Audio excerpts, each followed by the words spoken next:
Y quiero dar las gracias especialmente a José Luis González, que es nuestro ponente de hoy, porque él se va a encargar de presentarnos una serie de casos clínicos muy interesantes que nos van a permitir, bueno, aprender protocolos de diagnóstico y aprender un poquito más de dermatología.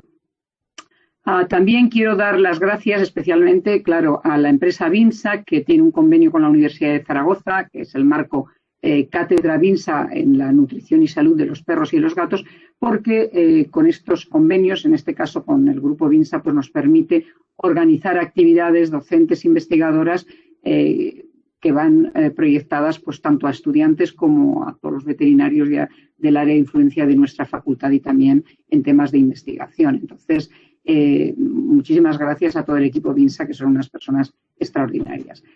Bueno, y a continuación os voy a presentar a José Luis González Arribas, que es nuestro ponente. Ya habéis visto en la ficha con la que se ha promocionado el seminario clínico, un poquito su currículum, pero resumiendo, deciros que lleva muchos años haciendo dermatología, que es doctor en veterinaria por la Universidad Complutense de Madrid y es profesor también en el Departamento de Medicina y Cirugía Animal de allí, de la Universidad Complutense de Madrid. Pero hoy nos acompaña fundamentalmente porque es el responsable del servicio de dermatología y alergias de ese hospital y porque también es diplomado en patología por el European College of Pathologists, de patologistas, y además es también el secretario del grupo de especialistas en dermatología de ABEPA, o sea que es una persona muy reconocida, que tiene una trayectoria muy larga, que ha publicado muchísimo en dermatología y además es un extraordinario ponente.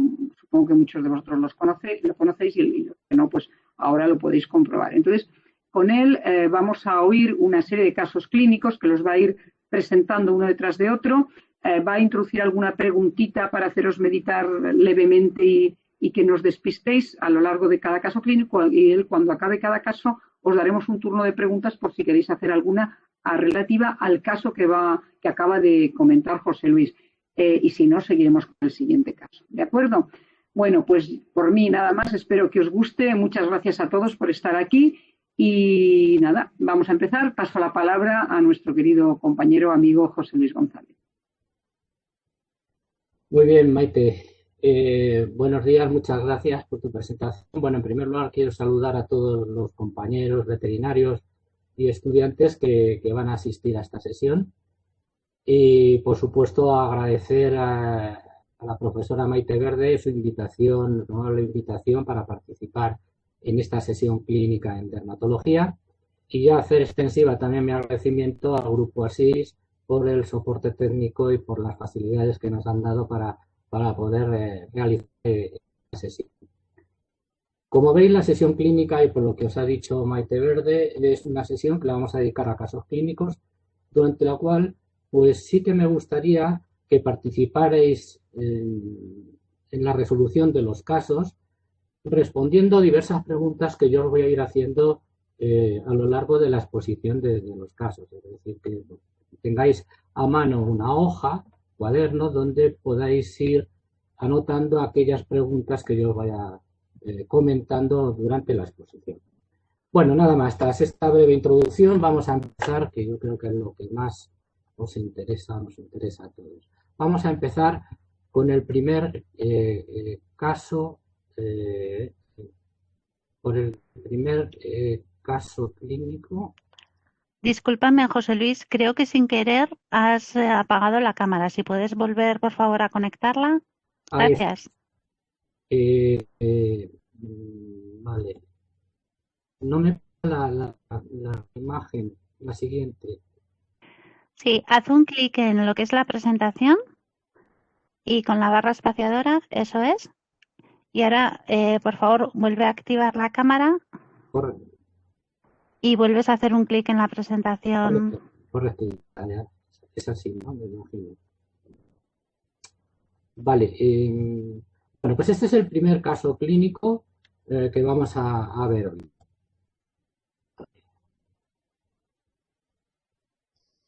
Bueno, esta es una gatita, como veis, que se llama Miki. Es una gatita común europea, esterilizada, que tiene 10 años y que hace honor a su nombre, pesa, como veis, 2,5 kilos aproximadamente, que estaba el día que vino por primera vez a nuestra consulta.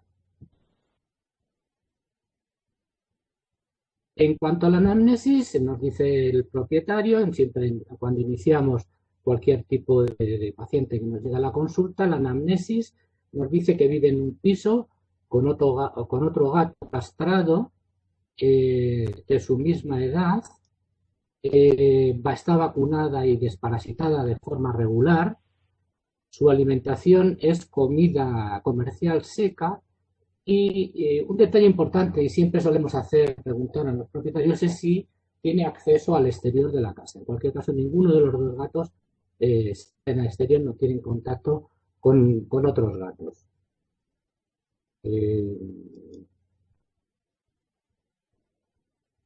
Siguiente paso dentro de este protocolo, a la hora de establecer el protocolo del estudio clínico del caso, sería el motivo de la consulta. Es decir, siempre en ese momento es el propietario el que nos cuenta por qué viene a esa consulta. Bien, nos dice que desde hace 2 meses la gatita presenta lesiones costrosas. Inicialmente empezaron en las orejas y progresivamente se han ido ascendiendo a la nariz, puente nasal y al nacimiento de las uñas. Desde hace 7 días nos comenta que come muy mal, prácticamente de comer, y está muy decaída.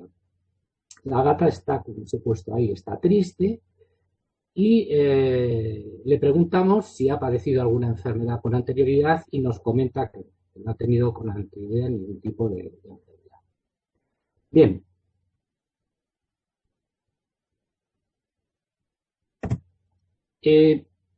Aquí ya empezamos. Un poco quiero que empecéis vuestra participación en el caso clínico. ¿Qué otras preguntas claves realizaríais al propietario? Es decir, además de las que yo os he indicado anteriormente, ¿qué preguntas realizaríais al mismo? Os dejo medio minuto para que penséis de todo lo que se os ocurra respecto a lo que sabemos hasta este momento de Mini. Yo a continuación os voy a señalar las preguntas que yo hice, pero me gustaría que fuerais pensando un poco con todo lo que os he contado, qué consideráis adecuado preguntar para ir orientándoos al caso clínico.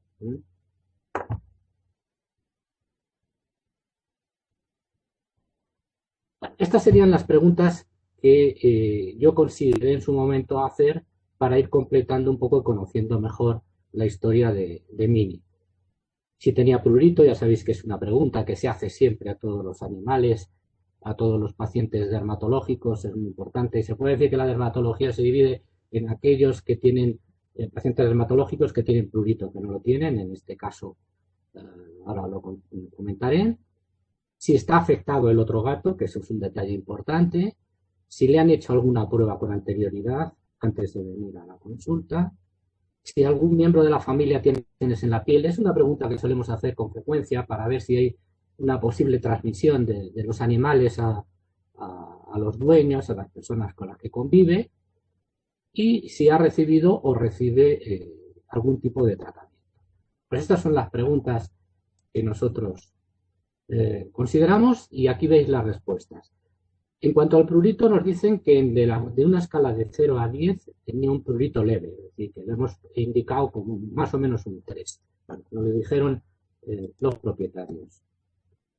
El otro gato no se encuentra afectado, es decir, no tiene lesiones. No le han hecho ninguna prueba con anterioridad. Ningún miembro de la familia con la que convive la gatita tiene lesiones en piel.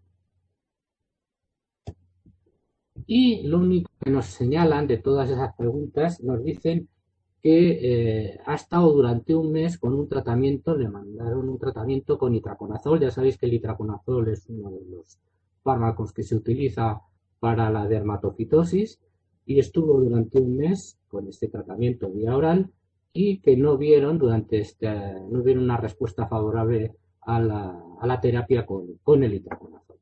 Bueno, pues estos serían un poco la primera fase de la historia clínica de Mini. Bueno, una vez que hemos recogido toda la información por parte del propietario, que sería la primera fase siempre de cualquier paciente que nos llegue a la consulta, pasamos ya a la participación del clínico. En este caso sería la exploración clínica. Y en esa exploración clínica quiero señalaros como más importante el hecho de que Mini tiene fiebre, es decir, que como veis tiene una temperatura de 39,7. Tiene un moderado incremento de tamaño de los ganglios linfáticos en general. Y en cuanto a la exploración dermatológica, pues lo que podemos ver es que las lesiones se localizan fundamentalmente en las orejas, pabellones auriculares, tanto cara externa como interna, en la nariz y puente nasal, en los espacios interdigitales, y como veremos más tarde, o como os indicaré, también presenta un proceso inflamatorio a nivel del nacimiento de las uñas.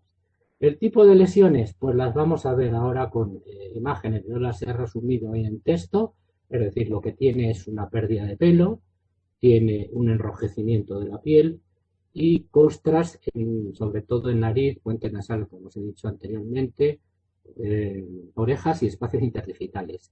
Al eliminar esas costras se ve un fondo erosivo ulcerativo, exudativo y también inflamatorio. Otra cosa interesante de Mini es la paroniquia. La paroniquia es un proceso inflamatorio a nivel del nacimiento de las uñas y que aparece una exudación en la misma que rápidamente se seca y forma costras en todas las extremidades. Bueno, aquí tenéis a Mini, como veis, por supuesto, una patita muy pequeñita, y vamos a ir viendo las lesiones que os comentaba con anterioridad. Bueno, estas serían las primeras lesiones que tiene Mini. Fijaros cómo aparecen lo que es parte de la nariz y sobre todo comienza en el puente nasal, se extiende, es decir, hay una alopecia.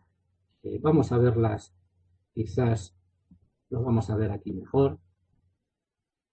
Fijaros cómo hay una alopecia en el puente nasal, hay una ulceración en el nivel de la nariz y también del comienzo de ese puente nasal, hay costras que se ven también ahí, y un fondo ulcerativo característico de la lesión. Bueno, estas serían las lesiones a nivel de nariz y puente nasal.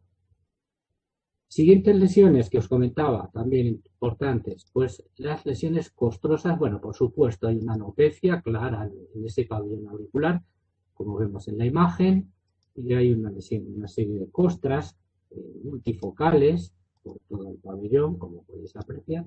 Y aquí parece que se puede ver, lo que pasa es que estamos un poquito alejados, comienzo de una lesión elevada a nivel de la piel que podríamos considerar como una lesión de tipo papulosa o pustulosa, pero no está muy claro. Otro detalle interesante también de Mini son las lesiones, como os comentaba, lesiones exudativas a nivel de los espacios interdigitales, pero sobre todo esta que os señalo en el nacimiento de la uña. Hay un proceso inflamatorio en ese tejido que hay alrededor y la presencia de estas costras, en este caso, que se van extendiendo también a lo largo de del espacios interdigitales. En esta imagen se puede ver muy bien, en la otra extremidad, cómo hay lesiones erosivas, eritematosas, costrosas, aquí también se ven las costras, y también en estas zonas, aparte del eritema, pues hay una erosión y ulceración en esos espacios interdigitales. Es decir, que están afectadas toda esa zona, tanto nacimiento de uñas como espacios interdigitales. Bueno, con todos estos datos, es decir, con toda la historia clínica, la anamnesis que hemos recogido del propietario y con nuestra observación de todas las lesiones que presenta Mini, pues os propongo que establezcáis por vuestra cuenta un diagnóstico diferencial que propondréis. ¿Qué pensáis que pueda tener Mini? ¿Qué enfermedad pudiera tener? Siempre cuando hacemos diagnósticos diferenciales, siempre los comento, y bueno, yo lo hago así, siempre hacemos una relación de aquellos más probables, es decir, en primer lugar, a menos probables. Es decir, primero, enfermedades que consideramos que para nosotros sería más probable, para luego ir dejando las menos para el final. Así que si queréis anotarlo de lo que os he comentado, y pasamos a continuación al diagnóstico diferencial que yo establecí. Fijaros, como siempre pongo, en base a la anamnesis y al cuadro clínico, establecemos los diagnósticos más probables. ¿Cuáles son esos diagnósticos más probables? Pues en primer lugar, ¿podría ser una infección bacteriana, una pioderma? Puede ser perfectamente. Otra sospecha, que no fuera un proceso infeccioso, una enfermedad autoinmune. ¿Cuál de ellas? Pues fundamentalmente el pénfigo foliáceo. Es el más frecuente, es una enfermedad autoinmune frecuente, el más frecuente en el gato. La establecemos ahí, estaría en primero o en segundo lugar. Hemodicosis, bueno, la colocamos como enfermedad también en el diagnóstico diferencial, pero menos probable. En cuarto lugar, el lupus cutáneo, pero el lupus cutáneo en el gato es bastante muy raro. Yo solo he visto un caso, es bastante poco probable, pero debemos indicarlo. Y luego tendríamos siempre, en cualquier problema dermatológico en el gato, hay que considerar las infecciones por hongos, las dermatosis.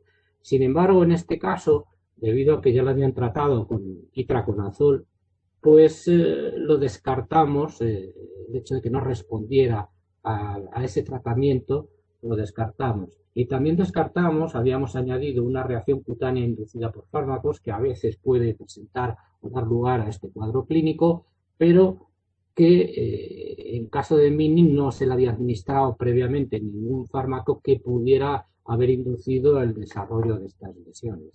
Con lo cual, pues eliminamos estas dos últimas y dejamos el grupo en este diagnóstico diferencial en estas cuatro, fundamentalmente las dos primeras. Bueno, aquí veis, de acuerdo con el diagnóstico diferencial, qué pruebas complementarias plantearíais en el caso de llegar al diagnóstico. Ya sabéis que cuando hacemos pruebas complementarias, que sería el siguiente paso, una vez que hemos establecido el diagnóstico diferencial, podemos hacer lo que se llaman las pruebas complementarias inmediatas, que son aquellas que se realizan en la propia consulta en el momento de la visita, o las pruebas las pruebas mediatas, que son las que nos tardan varios días y que tenemos que recurrir, pues probablemente a distintos laboratorios. Entonces, pensar en pruebas inmediatas que podríamos hacer en esa primera visita y que podría ayudarnos a la hora de, si no definirnos, darnos el diagnóstico de qué enfermedad se trata, sí de descartar otras enfermedades. Pues mirar, aquí os he puesto lo que yo consideré que podíamos hacer en este caso con Mini, un raspado cutáneo como prueba inmediata para ver si tiene demodes. Los demodes, la demodicosis no es frecuente en el gato, pero hay que tenerla en cuenta. No cuesta nada el hacer un raspado, en este caso en cualquiera de las zonas que hemos visto donde lo hice.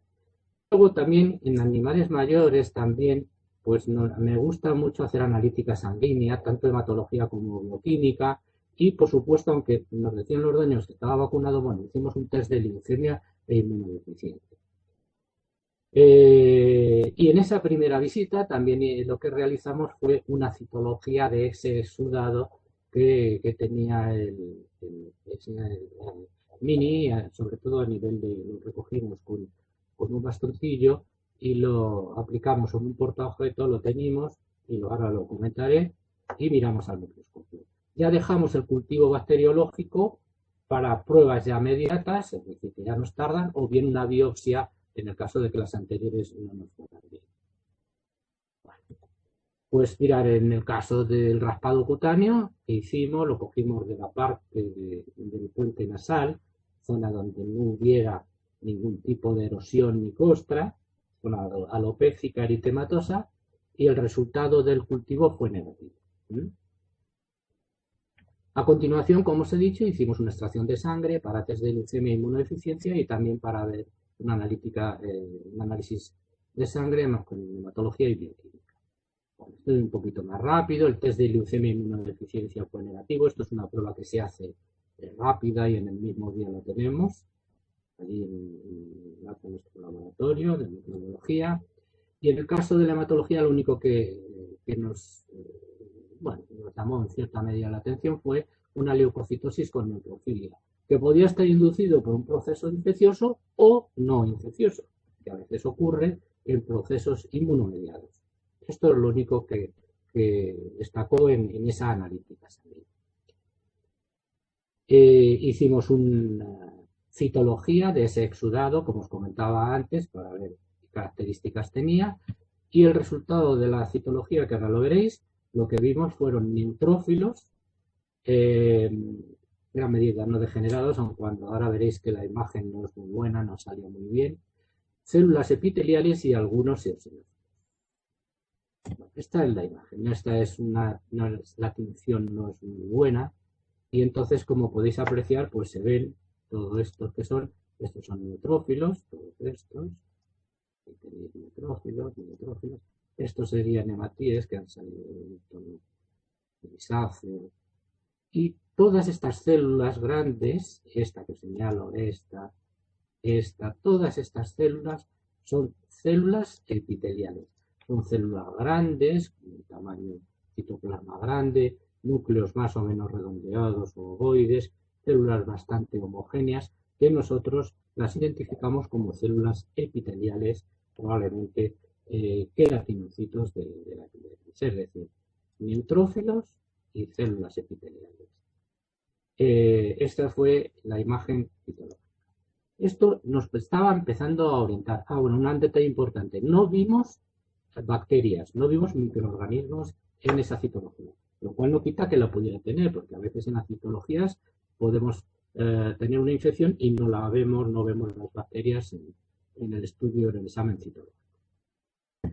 Bueno, pues visto estos resultados que teníamos hasta este momento, decidimos a continuación hacer un cultivo. Había algunos datos que nos orientaban a que podía tratarse de una infección bacteriana. Entonces cogimos una muestra con un hisopo, lo enviamos al laboratorio de microbiología y al cabo de unos 3-4 días el laboratorio nos dijo que había crecido un Staphylococcus en intermedios y que era sensible prácticamente a casi todos los antibióticos testados. Nosotros tenemos una batería de antibióticos, aproximadamente unos 10 antibióticos para el tema de la piel, la primera y segunda línea de antibióticos, y prácticamente casi todos eran sensibles el estafilococo era sensible a todo eso.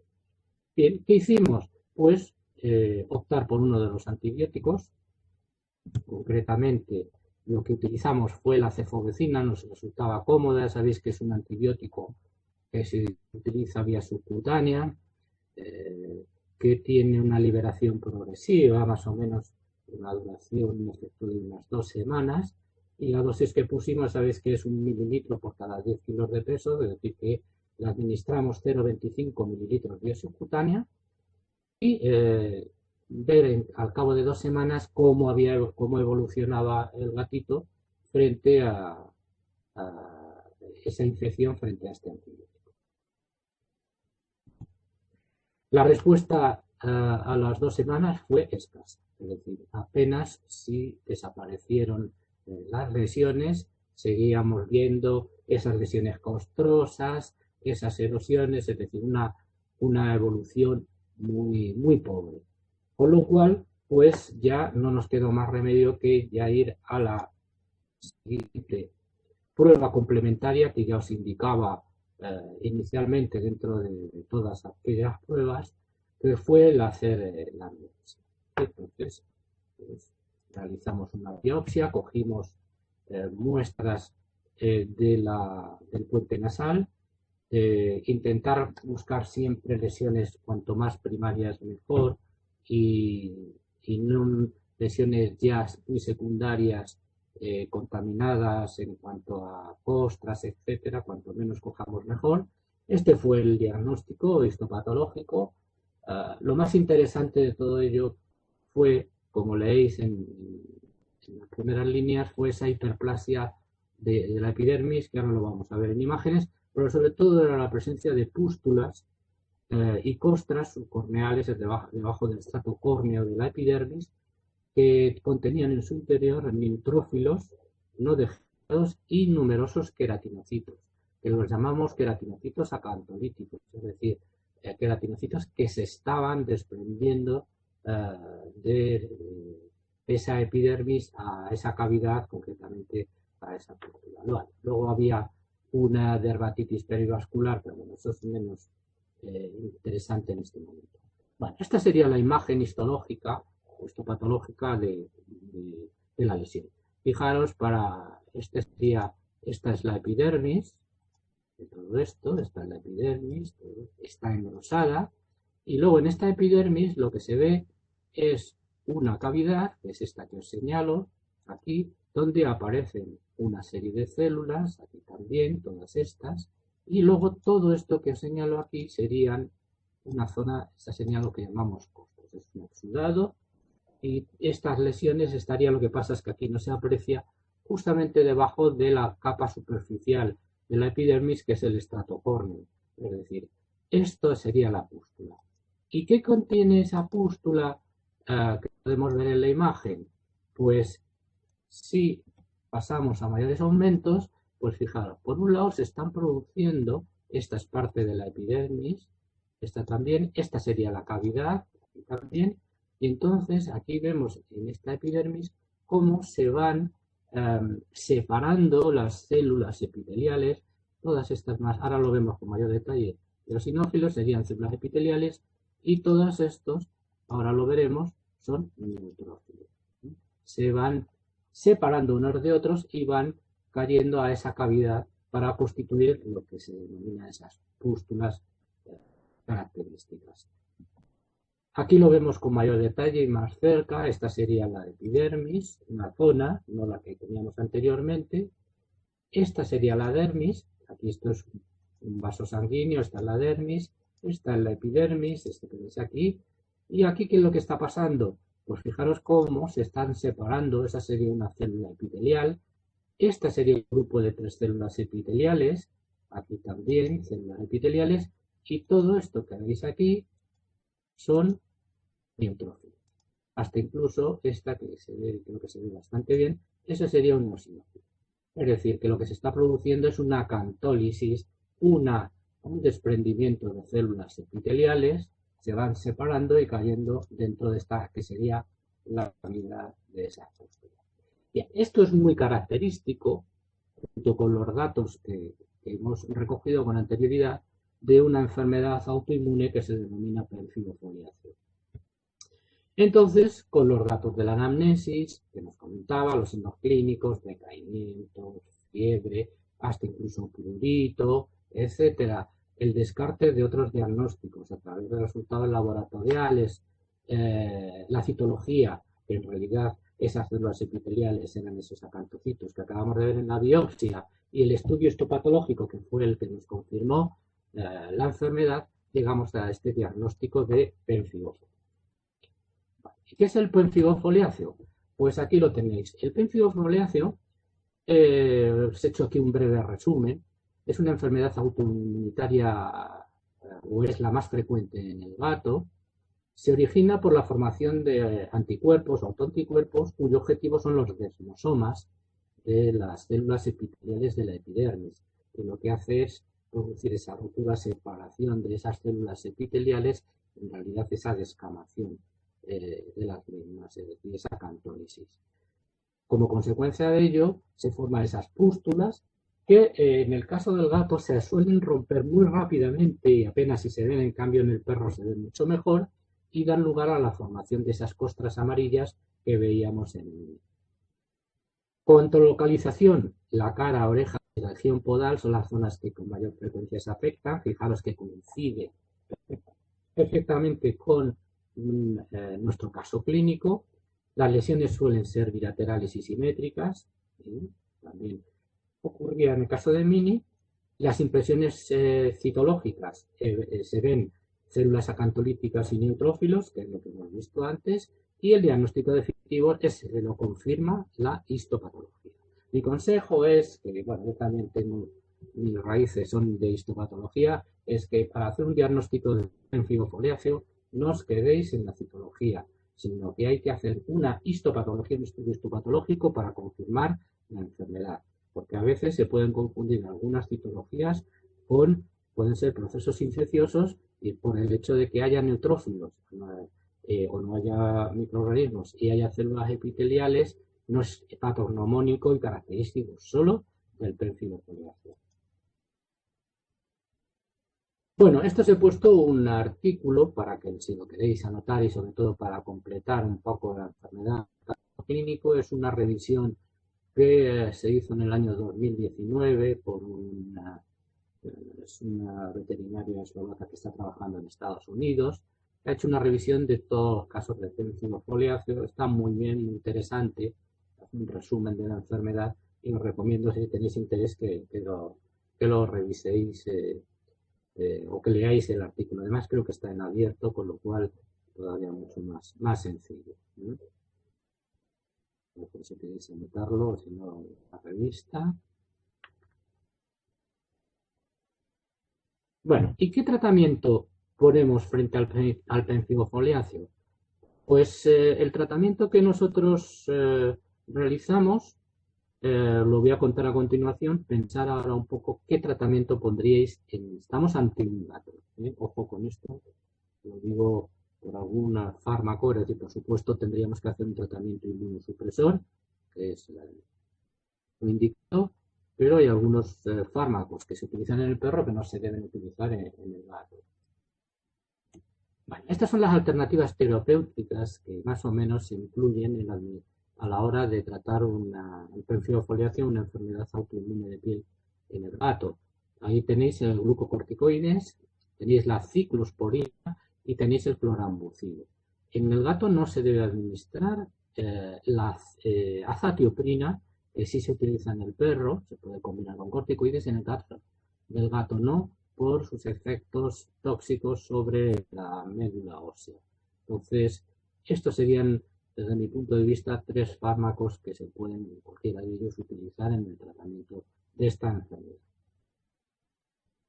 Bueno, este sería otro artículo que os he traído para, si lo queréis revisar, sobre el tratamiento de terapias inmunosupresoras en perros y gatos. Es un poquito más antiguo, pero está muy bien. Tenéis la revista, el año, por si queréis anotarlo. Os puede servir no solamente para la piel, sino para otras enfermedades inmunomediadas o autoinmunes en otros órganos, patologías. ¿Y qué hicimos nosotros? Pues en mi caso, lo que yo hice fue administrar glucocorticoides.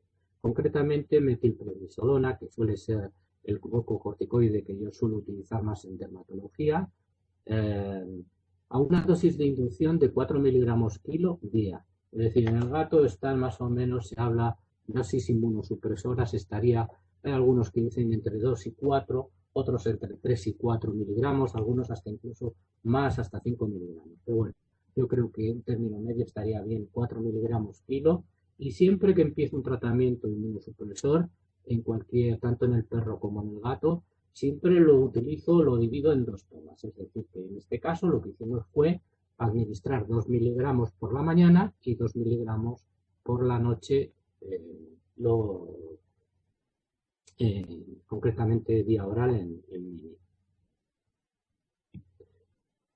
Esa sería la dosis de inducción. Después de 4 semanas, es decir, lo que tenemos que conseguir con este tratamiento es, primero, comprobar la eficacia del tratamiento, ver que responde bien, y segundo, que no produce importantes efectos secundarios. Al cabo de 4 semanas, las lesiones prácticamente desaparecieron por esta dosis.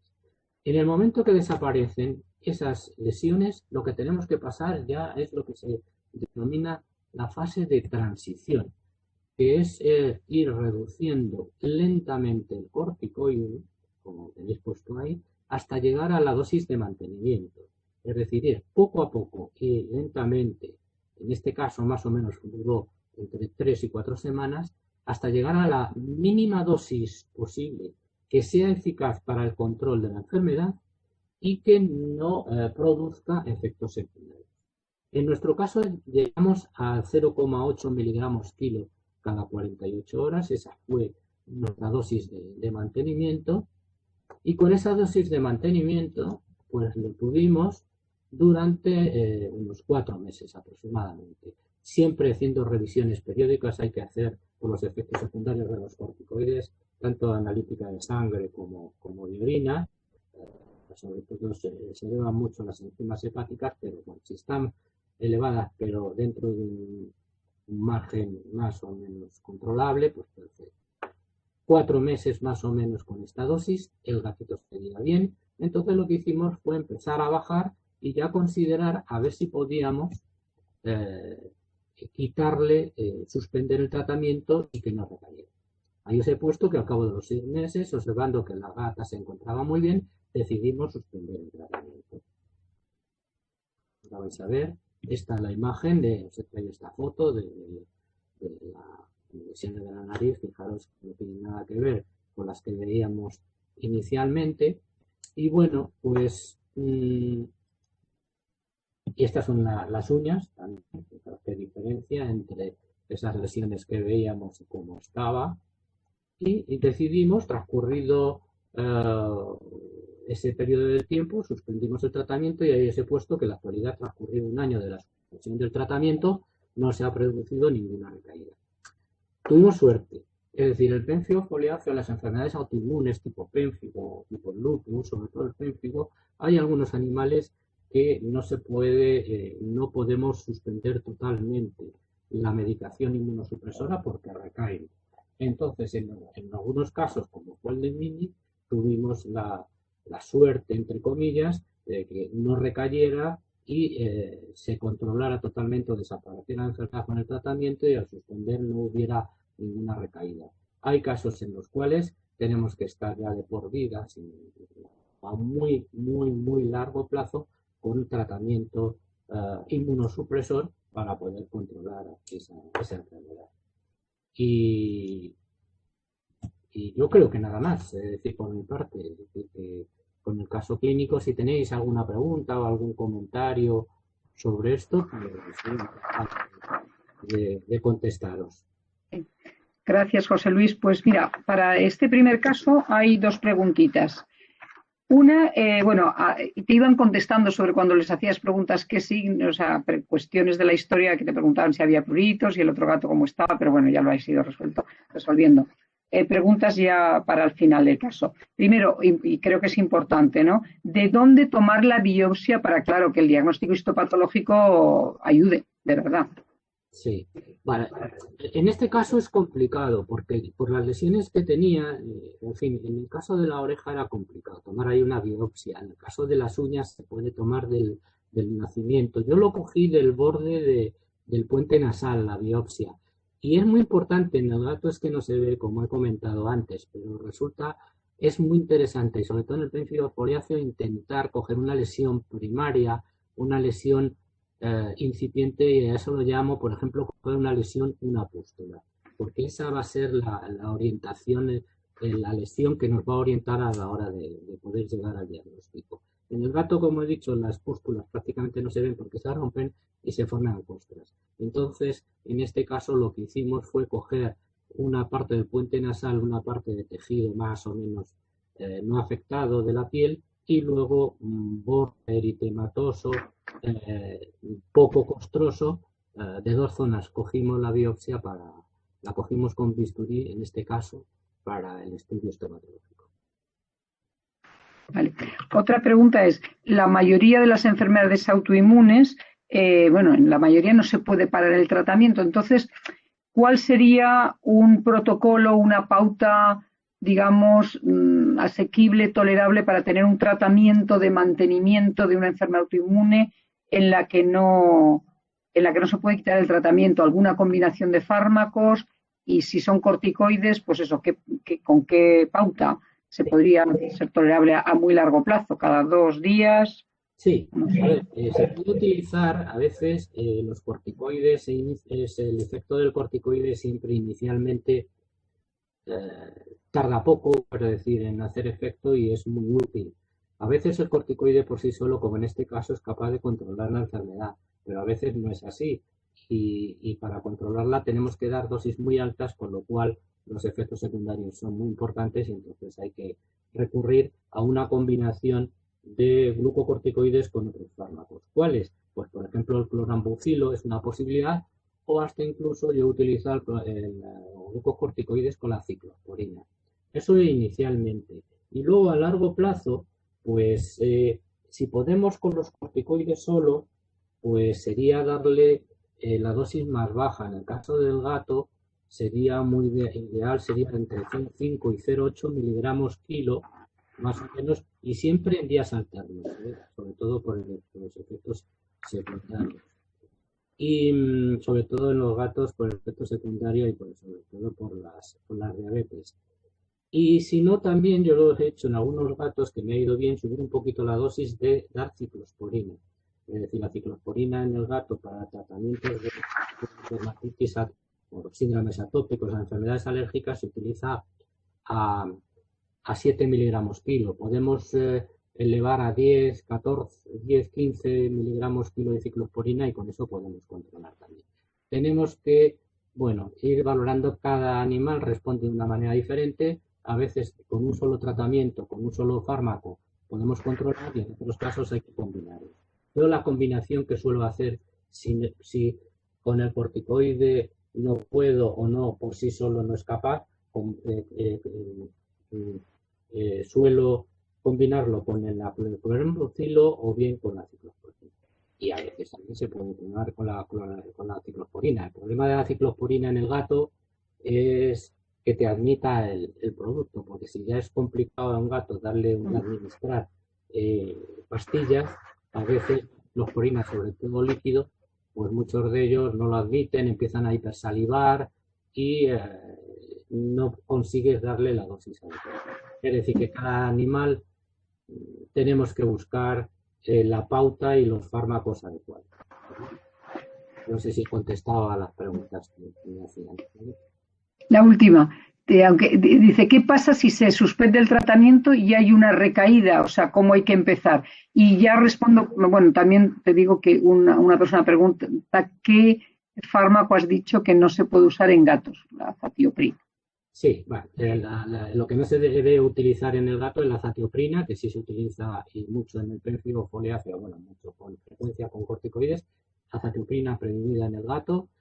Y bueno, pues cuando vemos que suspendemos y vuelve a recaer, pues tendremos que volver otra vez a esa dosis de inicio. Quizás a lo mejor, si las lesiones no son muy severas, pues a lo mejor un poquito más bajo, pero si este gato hubiera recaído al cabo de unos 4 o 5 meses, pues a lo mejor hubiéramos tenido que recurrir si no a 4, a 3 miligramos kilo otra vez, empezar otra vez con toda la pauta. No se puede coger y bajar, es decir, si hemos ido bajando hasta una dosis mínima, no volver otra vez a esa dosis de transición, sino tendríamos que volver otra vez a la dosis de inicio. Inicial. Y la última es ¿por qué no se ha considerado en el diagnóstico diferencial la alergia alimentaria? Pues no se ha considerado porque no son lesiones típicas de alergia alimentaria. Ahí influye mucho, influyen cosas. Influye el tipo de lesión, es decir, las alergias alimentarias no presentan este tipo de lesión, por ejemplo, a nivel de las uñas, el nacimiento de la uña. Eso por un lado. Por otro lado, las lesiones no son de tipo costroso, pústulo-costrosos, son más escoriaciones, son más esa dermatitis miliar y sobre todo hay alguna, quizás, y si no nos queremos ceñir exclusivamente a la parte clínica, si nos ceñimos, a las lesiones, es ese cuadro clínico de que el gato tenía fiebre, el gato estaba decaído, el gato dejaba de comer, el prurito era ligero. Eso, el prurito sí aparece en las alimentarias, pero fiebre, decaimiento y todo eso no se produce en la alergia alimentaria. Aparte que las lesiones en la alergia alimentaria, repito, son más es otro tipo de dermatitis. El patrón no es pústulo costroso, erosivo ulcerativo, como se puede ver en este caso, ¿vale? Vale. Muy bien, pues muchas gracias. Hemos terminado con este caso, muy interesante, José Luis. Corto y te dejo con el segundo, ¿vale? De acuerdo, muy bien, gracias, Maite. Bueno, vamos a pasar al segundo caso. Aquí lo tenéis. Este es Poli, que es un perrito de raza maltés, macho, de 8 años de edad y que pesa 9,8 kilos. Aquí veis la imagen de Poli. Así ya nos está orientando un poco a lo que tiene, pero ahora lo veréis. Es un perro de ciudad, es decir, vive en un piso de ciudad, concretamente de Madrid, aunque los fines de semana con frecuencia va al campo, está vacunado y desparasitado de forma regular, su alimentación es comida comercial y casera, también típico, es decir, le cae algo de los propietarios, de la comida de los propietarios, baños mensuales con un champú de uso frecuente y no hay más animales en casa. Esa es un poco la vida de Poli. Bien, le preguntamos al propietario qué le pasa a Poli y nos comenta que desde hace una semana presenta una pérdida progresiva de pelo en la cara por debajo del ojo, pero solamente en un lado, ¿eh? No es bilateral, sino solamente en un lado. Tiene picores, nos dice que tiene un picor moderado, siempre le preguntamos en una escala de 0 a 10, él nos dice que tiene 4. Por lo demás, el perro está alegre y activo, come y bebe normal y los dueños, desde que tiene estas lesiones Poli, a los dueños no les han salido lesiones a nivel de la piel. Como veis, es una pregunta que hacemos con mucha frecuencia. Bueno, ¿qué otras preguntas clave realizaríais al propietario? Es decir, en este caso, con lo que os he contado, es decir, esa pérdida de pelo, de verdad, hace una semana, no vive con otros animales, no parece que haya contagio a los propietarios. ¿Qué se os ocurre? Tiene prurito moderado, pero tiene prurito. Pues pensar a ver un poquito, os dejo ahí poco tiempo, ir avanzando. Y os pongo. Si ha padecido o padece alguna otra enfermedad que haya podido inducir la aparición de esta pérdida de pelo, si le han administrado en estos 7 días que está mal algún medicamento y si le han hecho alguna otra prueba anteriormente. Es decir, en este periodo desde que empezó el problema.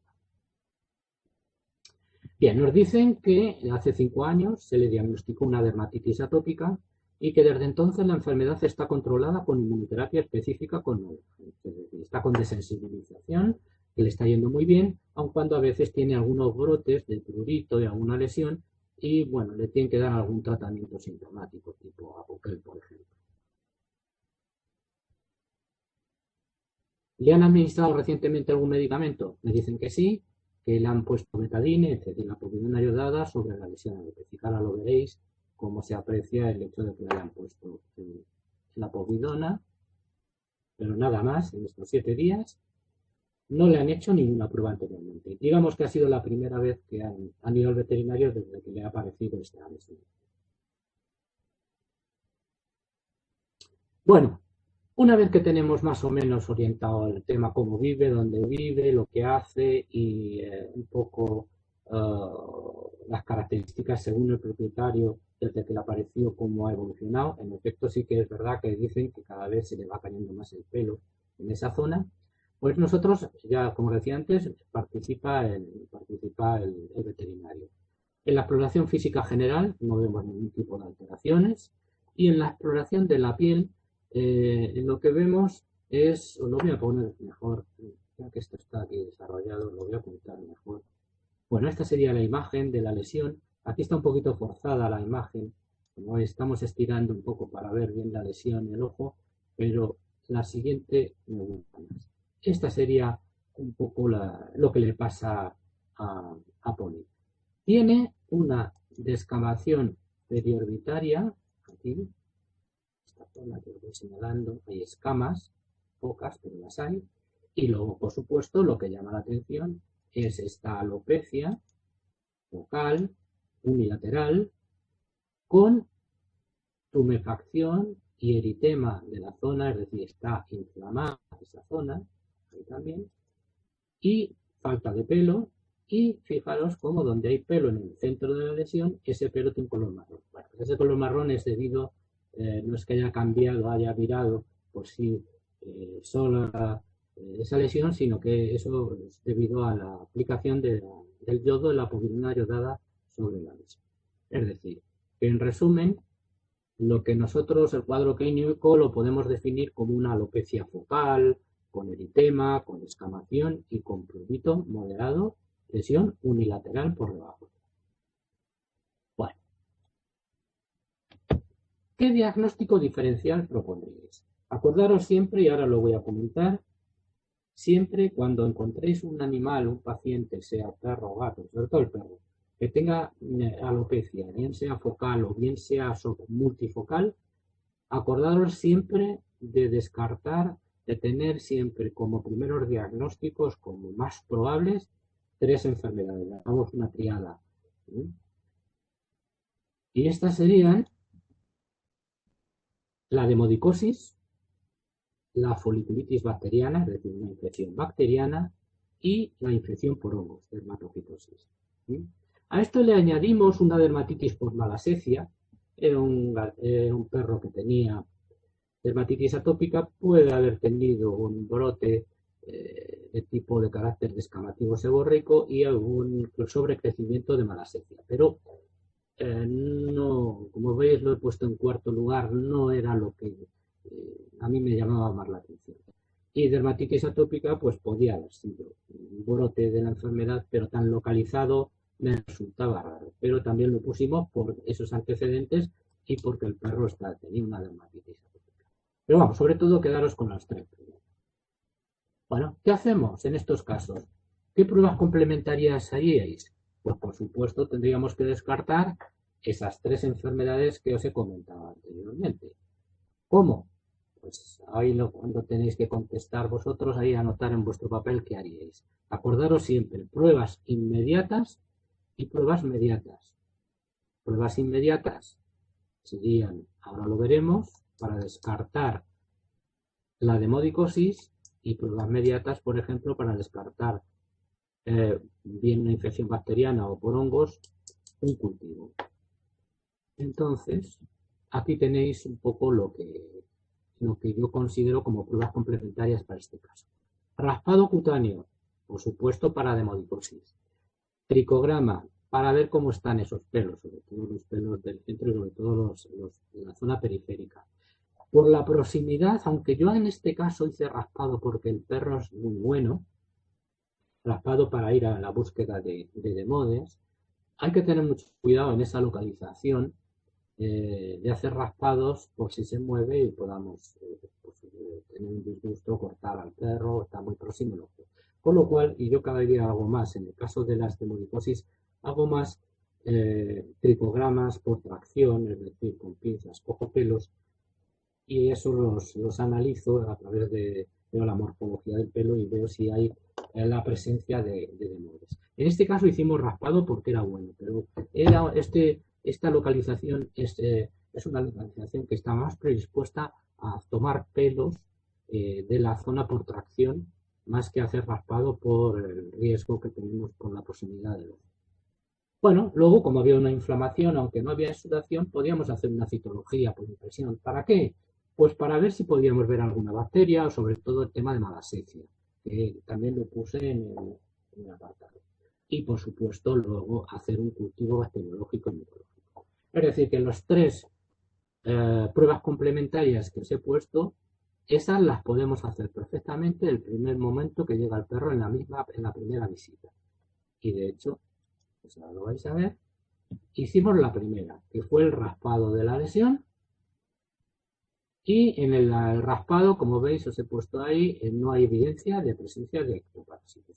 Bueno, ya son demodes, con lo cual descartábamos ya una demodicosis.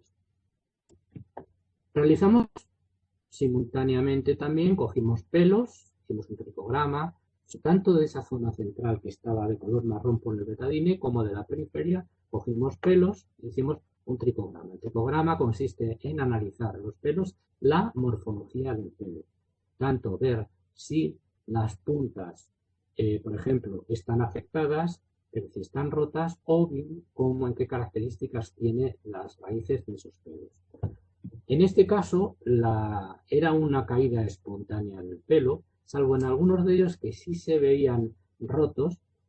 No nos indicó muy bien, en este caso, las puntas, exactamente si era una caída de pelo espontánea o provocada, porque en general era más espontánea, pero había algunos que estaba roto porque el animal se rascaba y pillamos algunos pelos que estaban las puntas rotas.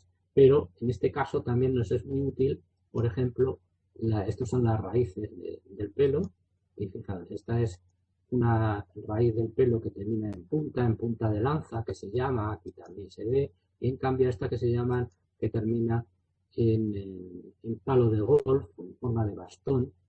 Esta, la presencia de pelos con esta morfología, esta característica de la raíz, es de pelos que están en fase telógena o telogénica.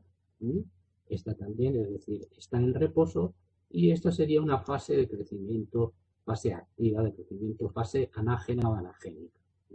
Esto es lo habitual, con lo cual no nos indicó nada anormal, y por otro lado tampoco vimos la presencia de elementos fúngicos.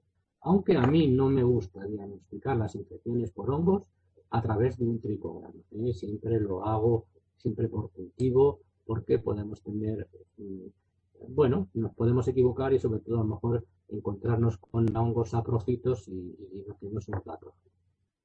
Bueno, pues esto es lo que es decir, que el tricograma no nos informó prácticamente nada, hasta incluso también nos confirmó de que no había demodes, ya habíamos descartado una enfermedad.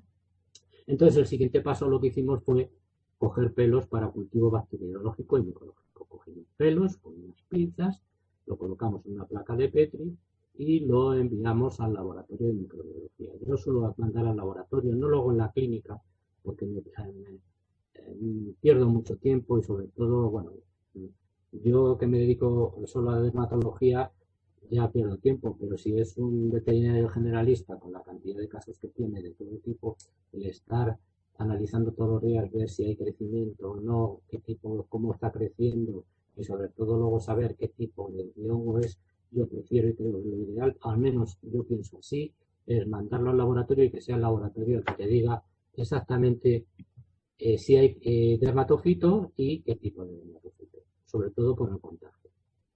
Bueno, esto que también lo hice, aparte de coger los pelos, hicimos una citología, hicimos por impresión, el porta lo colocamos sobre la zona, y lo que vimos en la citología, que lo que tenéis ahí es sobre todo neutrófilos, pero no vimos bacterias, no vimos microorganismos de ningún tipo, y alguna célula epitelial que se descama siempre cuando hacemos la impresión con el portaobjeto sobre la lesión. Esta sería la imagen donde podéis apreciar todos estos elementos. Todos esos neutrófilos, todos, y repito, sin presencia de microorganismos. No había bacterias, no había levaduras, malassezia, etc. Bueno, pues teníamos una inflamación por neutrófilos, que no habíamos visto bacterias, pero seguíamos pensando que nuestras principales sospechas estaban en una pioderma, una foliculitis bacteriana o en una infección por hongos. Al cabo de 4 días se presenta el paciente, mientras que estábamos esperando los resultados del laboratorio, de nuevo en la consulta, y se presenta con este cuadro que veis aquí, es decir, una lesión costrosa en prácticamente casi toda la totalidad de la zona alopécica. Como veis, todo eso son costras. Muy probablemente había empezado a exudar, o bien se rascó, o bien empezó a exudar y se llegó a formar esa costra por toda la superficie. Bueno, y en el propietario, fijaros cómo aquí se siguen viendo descamaciones en toda esa zona y luego toda la costra que se ve claramente. Estaban preocupados. Y justamente en el momento que vinieron, pues fuimos a ver si el laboratorio tenía el resultado y nos dicen en el laboratorio que no hay crecimiento bacteriano. Una muestra que teníamos, la ausencia de crecimiento bacteriano. Con lo cual, pues le dijimos al propietario que teníamos que esperar, que siempre los cultivos micológicos tardan más tiempo y que hay que esperar, y mientras tanto no le quise prescribir ningún tratamiento tópico en la lesión, no le quise poner nada, primero por la proximidad del ojo. Hay que tener cuidado, por ejemplo, con la clorexidina, incluso el betadine, porque a veces son muy irritativos, como le llegue al ojo, con lo cual le dijimos que esperara un poco y que a ver si en poco tiempo teníamos ya el resultado de que nos dijeran cuál era el resultado del cultivo micológico. A los 8 días de esta visita, el laboratorio nos remite el resultado del cultivo y nos dice que han aislado Microsporum canis. Es decir, que estamos muy probablemente, o casi con seguridad, en una dermatofitosis. Este es uno de los tubos o frascos que se utilizan. Hay muchos modelos que se hacen en las clínicas. Lo he traído sobre todo para que veáis cómo ese crecimiento es el crecimiento típico de Microsporum canis en un DTM, en el medio de cultivo de dermatofitos, ese crecimiento algodonoso que hay, y luego el viraje del medio. Repito que esto se lo podéis hacer perfectamente, hay diversos formatos para hacer los cultivos. Yo, repito, no lo hago porque no prefiero que me lo haga el laboratorio, porque el laboratorio me dice exactamente que hay un hongo y me identifica el hongo, y no tengo que estar yo perdiendo el tiempo en la identificación del mismo. Pero bueno, cada uno de vosotros podéis hacer lo que consideréis más adecuado. Bueno, pues ya teníamos, ahí lo tenéis, en base a la anamnesis, al signo clínico, teníamos el diagnóstico de dermatofitosis por Microsporum canis.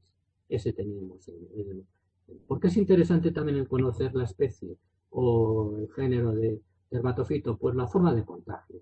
Es decir, que hay dermatofitos que se contagian. Bueno, ahora lo voy a hablar de ello mejor. Bueno, aquí tenéis las dermatofitosis, que he hecho un breve resumen, que es una infección de los tejidos queratinizados, que provocada por hongos, sobre todo son del género Microsporum y Trichophyton. Hay algunos de Epidermophyton, pero sobre todo Microsporum y Trichophyton. Entonces, la transmisión de estos dermatofitos se realiza bien por contacto directo con el animal afectado, bien a través del medio ambiente, que puede haber restos de algún animal o algo en el medio ambiente que sale mucho al campo, o hasta incluso hay roedores, o bien por fómites, por ejemplo, contaminación de mantas, del abrigo que se les pones al perro, de collares, etcétera. Se puede producir el contagio. Tiene una presentación muy variada, muy variable la dermatofitosis, pero lo más característico sobre todo es la alopecia circular con descamación. Esto es lo más característico. No significa que en todos los casos que haya alopecia circular con descamación sean dermatofitos. Hay que pensar en, acordaros, en foliculitis bacteriana o en el caso del Demodes. Y el diagnóstico, como veis, pues se basa en la historia clínica, los signos clínicos y sobre todo, bueno, la exclusión de enfermedades, como hemos hecho antes, y en el cultivo del laboratorio, en el cultivo de microbiología, que nos diga que se ha aislado el hongo. Bueno, os he traído este artículo, que si lo queréis anotar es muy interesante, es del 2017, es una guía para un consenso que hay sobre el diagnóstico y tratamiento de la dermatofitosis en perros y gatos. Es decir, aquí han llegado a un consenso una serie de especialistas, son dermatólogos veterinarios, se llegaron a la conclusión cuáles eran las características, cómo llegar al diagnóstico, las características clínicas más específicas y sobre todo tratamiento, cuáles son los fármacos más adecuados que hay para el tratamiento y cuáles no son hoy día adecuados para la dermatofitosis. Consultar este artículo porque está muy bien. Lo pongo aquí, ahora lo voy a volver otra vez a poner en el tratamiento. Bueno, aquí os he puesto, ¿qué tratamiento realizaríais para el tema de la dermatofitosis? Pues pensar qué tratamiento, lo que conocéis, cómo trataríais este animal. Es decir, tópica, sistémica, ¿qué haríais? Podéis anotar y sobre todo si conocéis algún fármaco, sobre todo estudiantes, si conocéis algún fármaco característico específico para el tratamiento de la dermatofitosis en el plato. Bueno, esto es lo que generalmente se aconseja en el tratamiento de la dermatocitosis, que es una combinación de una terapia tópica. Yo os he puesto ahí soluciones de eniconazol o sulfuro de cal al 2% que se utilizan, o bien en forma del antifúngico, concretamente el miconazol con clorexidina en champú, que suele ser el que yo más utilizo, el champú de miconazol con clorexidina, siempre que el cuadro sea bastante más generalizado. En este caso, yo no, como veréis ahora, no puse tratamiento tópico por la proximidad que había con el ojo, con lo cual excluí este tipo de terapia y me pasé a la terapia exclusivamente sistémica, y dentro de ella pues tenemos a nuestro alcance ahora mismo los más eficaces, los mejores y con menos efectos secundarios son el itraconazol y la terbinafina. Podéis utilizar cualquiera de los dos. Y luego desinfección del medio ambiente, como ahora veréis que es importante, sobre todo para eliminar pues, esos pelos, esas esporas que puede haber en el medio y que puede prolongar la infección. Bueno, vuelvo a poner otra vez el artículo que os lo recomiendo, que lo leáis, es muy útil, bastante actualizado y os va a resultar interesante y a lo mejor os llevéis alguna sorpresa, como me llevé yo pensando que la lámpara de Wood no era útil, y ellos aconsejan que la lámpara de Wood sí es más útil de lo que se piensa hasta este momento. Bueno, ¿qué tratamiento prescribí? Pues puse itraconazol. El itraconazol es un antifúngico, es un imidazol. La dosis está entre 5 y 10 miligramos kilo. Yo por el peso del perro, para ajustarlo, le puse a la dosis máxima de 10 miligramos kilo, siempre con comida, porque se absorbe mucho mejor, hay que dárselo con comida, se absorbe mejor el itraconazol, y en semanas alternas. Tiene un efecto residual el itraconazol y se ha comprobado que la eficacia es la misma dárselo todos los días que no darla de forma semana sí, semana no. Por lo cual, cuanto menos tome el producto, pues mucho mejor. Entonces le administramos en semanas alternas el itraconazol, y para la desinfección del medio ambiente recomendé la lejía, que es el hipoclorito sódico diluido a 1:10 en agua, una parte de hipoclorito. Bueno, y después de 6 semanas de tratamiento observamos una resolución completa de las lesiones con recrecimiento del pelo. Es decir, que estuvo 3 semanas, se le administró el itraconazol y otras 3 semanas de descanso. 6 semanas en total. A las 6 semanas nos encontramos esto. Fijaros cómo ha crecido el pelo en toda la zona, ya no tiene descamación, es decir, la evolución es muy favorable. Normalmente las curaciones clínicas suelen anteceden a la curación micológica, con lo cual siempre se recomienda el realizar un cultivo micológico, dejarlo más o menos una semana más, hacer hasta que nos den el resultado, repetir otra vez el cultivo micológico, y en el caso de que sea negativo, suspender la terapia. Hay algunos que dicen hasta incluso hacer 2 cultivos seguidos, quizás sea demasiado, pero sobre todo uno, por lo que os digo, porque a veces vemos que ha crecido, las lesiones prácticamente han desaparecido, pero luego sigue ahí. Entonces es mejor suspender el tratamiento una vez que sepamos que el laboratorio nos está diciendo que que ha desaparecido el dermatocito. Bueno, transcurrido un año de la administración del fármaco, como veis, no se ha producido ninguna recaída, no hemos tenido ningún problema con el mismo. ¿Dónde pudo contagiarse? Pues ellos piensan que, como salía el caso de Poli, pudo contagiarse, salía mucho al campo, podría haber algún resto de animal, o hay animales que, bueno, podría haber, como decía antes, ratas, ratones o algún roedor, y ahí pudo haberse producido el contagio. Hay perros que se les gusta olfatear mucho y contactar con algún material que estuviera contaminado y producirse el problema, ¿no? Y bueno, pues esto es el caso 2, así que si tenéis alguna pregunta, yo encantado de contestaros. Bueno, gracias José Luis por este caso también.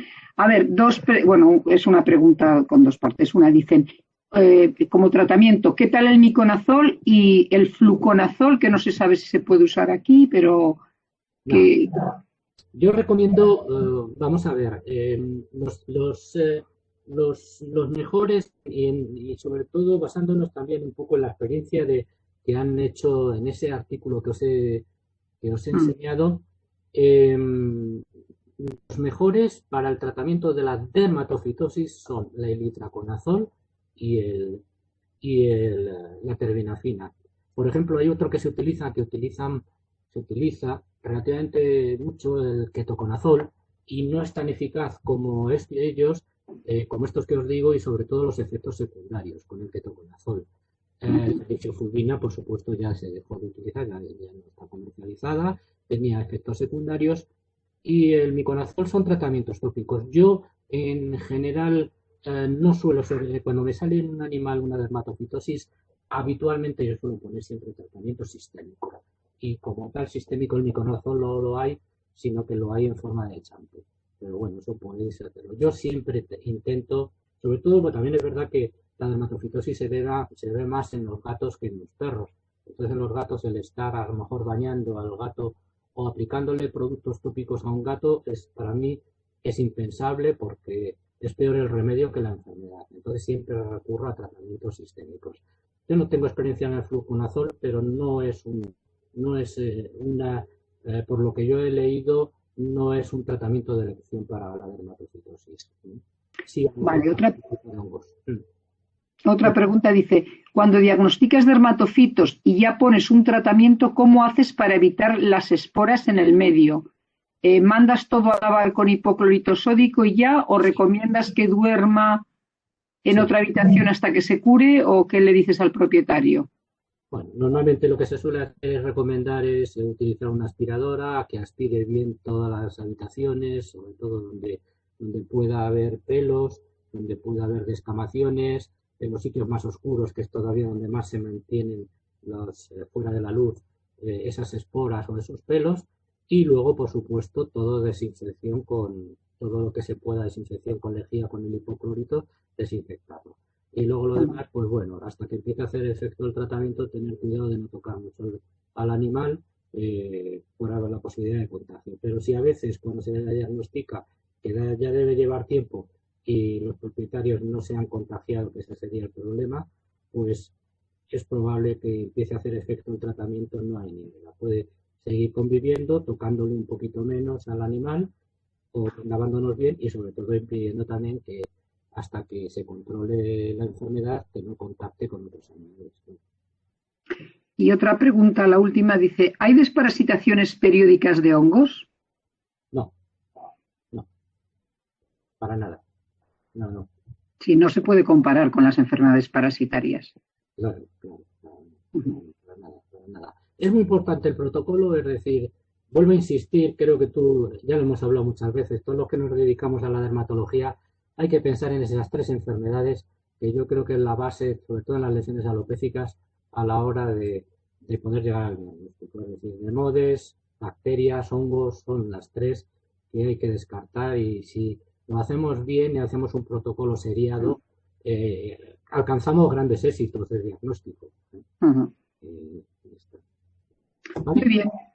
Pues ¿sí? Vale, vamos con el tercero y último de los casos, José Luis, y ya luego a comer. A comer, ¿me vas a invitar a algo o qué? Sí, a mitad del camino quedamos. Es una broma. Bueno, venga, vamos con el tercero. Seguimos. Bueno, este es un caso bonito, original y sobre todo, pues bueno, vais a verlo, yo creo que es interesante. Bueno, Thor es un perrito mestizo de 8 años de edad y 30 kilos de peso. Y veis, es un mestizo de pastor alemán. Es un perro de ciudad, es decir, vive en un piso en ciudad, en Madrid, no tiene más animales en la casa, está vacunado y desparasitado de forma regular, su alimentación es a base de comida comercial, pienso, por eso siempre te dicen, aunque luego en realidad por debajo y a escondidas y demás les dicen que le dan, sobre todo hay peleas, como que sean un matrimonio, una pareja la que viene con el perro, pues uno dice que sí, el otro que no, y ahí ahí se crean ahí un conflicto que tenemos a veces, pero bueno, en general ellos me dijeron que solo era comida comercial lo que era su alimentación, baños cada 2 meses con un champú para perros, paseos diarios por el parque que le sacan a correr y los fines de semana va al campo. Lo habitual de un perro de ciudad de este tipo.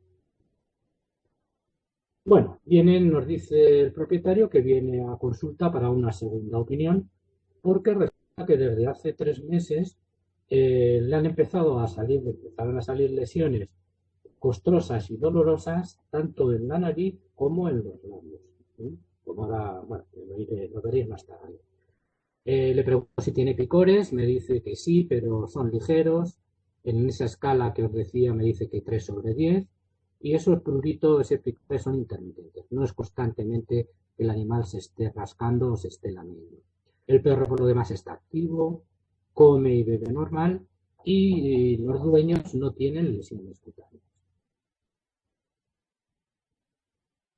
A ver, preguntas que se os ocurren después de todo lo que nos han comentado que realizaríais al propietario. Es decir, os dado cuenta que lleva 3 meses con esto, tiene el prurito, tiene las lesiones son dolorosas, dónde las tiene localizadas. Habéis visto ya alguna imagen un poco de lejos, pero ahora la veremos bien. Si yo normalmente cuando hago estas preguntas nunca veo al perro, luego después me dejo primero orientar por lo que me cuenta el propietario, pensar en esos 3 meses y atendiendo esos 3 meses, pues tendremos que hacer preguntas como estas. ¿Le han realizado previamente alguna prueba? ¿Le han administrado con anterioridad alguna medicación? Y en el caso que sea afirmativo, es decir, que le hayan administrado algún fármaco, ¿cuál ha sido la respuesta a ese fármaco? Esas serían preguntas que, sobre todo cuando son perros que ya llevan tiempo con un problema, pues que solemos hacer. Bueno, pues vamos a contestaros a esa pregunta. ¿Le han realizado previamente alguna prueba? Me dicen en raspados cutáneos que resultó negativo. Y le hicieron una biopsia. El resultado de la biopsia fue de una dermatitis ulcerativa liquenoide compatible con una enfermedad inmunomediada. Ese fue el diagnóstico que le hicieron, o le dieron laboratorio en otra clínica que me hicieron la biopsia. Es decir, enfermedad inmunomediada. ¿Le han administrado con anterioridad alguna medicación y cuál ha sido su respuesta, como os decía antes? Pues aquí lo tenéis todo lo que le han administrado en estos 3 meses. Cuando a raíz de hacerle la biopsia estuvo con glucocorticoides y le pusieron prednisona oral a una dosis inicial de 2 miligramos kilo día y clorexidina tópica. La prednisona oral a esa dosis es inmunosupresor. Como le habían dicho que era un proceso inmunomediado, pues le pusieron la prednisona. Las lesiones mejoraron ligeramente, pero al cabo de 1 mes de ese tratamiento lo tuvieron que responder, como os he puesto ahí, porque no terminaba de ir bien, de responder y sobre todo porque empezó a tener efectos adversos en los corticoides. Como ya sabéis, algunos de ellos son ese jadeo constante del animal, el que come mucho, tenía cojera, se producen en muchas ocasiones atrofia de la musculatura, por ejemplo también de las extremidades, y teniendo también problemas digestivos. Bien, entonces suspendieron el tratamiento con prednisona y parece ser que le recomendaron la administración de ciclosporina a esa dosis que tenéis ahí, de 5 miligramos kilo día, y con ese tratamiento estuvo durante un mes. La respuesta en este caso tampoco fue satisfactoria, no mejoró nada. Total, que lo suspendieron y me dice que desde hace 7 días está exclusivamente con tratamiento tópico a base de aloe. Eso es el tratamiento que tiene. Y viene a mi consulta para ver qué opinión, con todo esto que ha tenido, qué opinión le doy del caso. Bueno, pues exploramos, le subimos el perro a la mesa, exploración clínica, y vemos que en la exploración general no se observan alteraciones excepto un aumento del tamaño de los ganglios mandibulares. Por lo demás está todo bien. Y en la exploración de la piel, que ahora lo vais a ver, ahora vamos a ver las lesiones, sobre todo estas lesiones estaban localizadas en el plano nasal o punte nasal, alrededor de la región nasal, alrededor de los labios, región perioral y también labios y párpados. Y como veis es un compendio de lesiones, es decir, tenía eritema, tenía alopecia, tenía una inflamación, tonificación, hay una despigmentación, hay erosiones, hay ulceraciones, hay costras, en fin, estaba bastante. Las lesiones eran todas bilaterales y simétricas.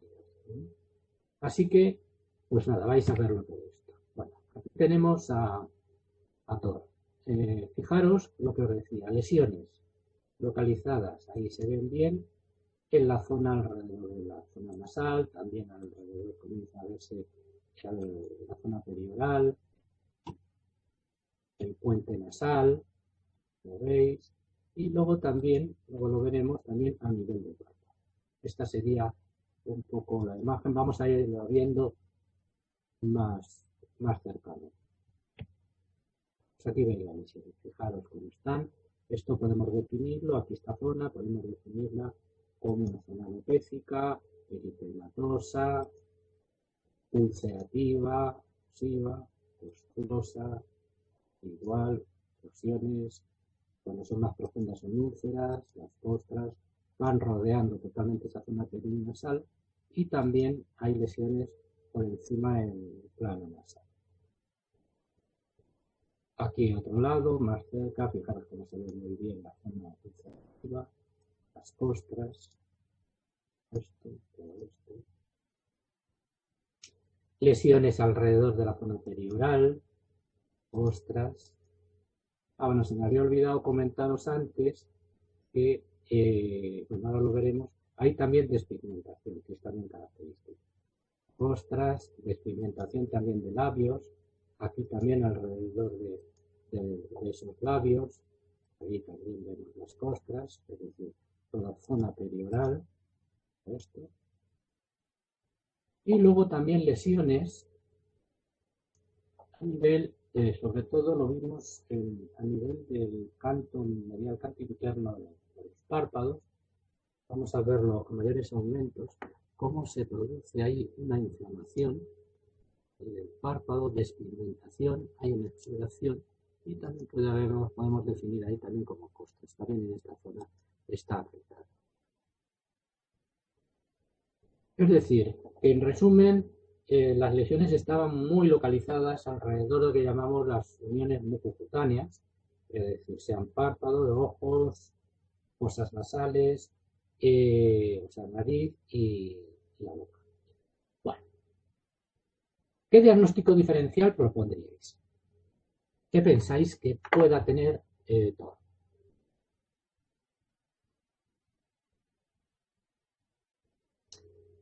Pensar un poquito también en los antecedentes con lo que nos han dicho de su historial antiguo antes de venir a nosotros y lo que nosotros viendo este cuadro clínico y las características, no tenía fiebre, ya se me había olvidado decirlo, ¿qué enfermedad podrían ser? Pues mirad, por el aspecto del cuadro clínico pensamos en que podría tratarse de una enfermedad autoinmune. Bien podía ser un lupus eritematoso o bien podía ser un pérfido foliar. Esa era una posibilidad. Quizás llamaba mucho la atención y quizás la pusimos la primera, aun cuando veíamos o teníamos un poco los antecedentes que no había respondido al tratamiento que le habían puesto. ¿Podría ser una infección bacteriana? Podría ser. ¿Podrían ser hongos? Podrían ser. ¿Podría ser una demodicosis acompañada de una infección bacteriana? También. Menos frecuente, pero podría ser. Y luego introdujimos aquí dos enfermedades que son menos frecuentes, pero que tenemos que siempre, cuando tenemos lesiones costrosas como este tipo, ulcerativas, con prurito y demás, una de ellas que es el linfoma cutáneo epiteliotrópico, que no hay que descartar y sobre todo ya en animales, suele ser más típico en animales a partir de 10 años, animales ya geriátricos, pero por si acaso la metimos. Y luego la necrosis epidérmica metabólica, que se conoce más por el nombre de síndrome hepatocutáneo, podría ser también otra posibilidad, aunque no es la típica imagen de este cuadro de esta enfermedad. Pero bueno, eso también nos lo iban a indicar si hacíamos una analítica de sangre. Bueno, es decir, que fundamentalmente para nosotros estaba, en las tres primeras estaba más o menos orientado, teníamos para nosotros nuestra principal sospecha. Bueno, ¿qué pruebas complementarias haríais una vez que hemos hecho esas pruebas? ¿Qué haríais inmediatas y inmediatas? Pensar a ver qué haríais. ¿Qué haríais inmediatamente en esa primera visita? Que podríais descartar. Y luego, pues, otras pruebas inmediatas que nos tardarían unos días, pero que también nos podrían ayudar a la hora del diagnóstico.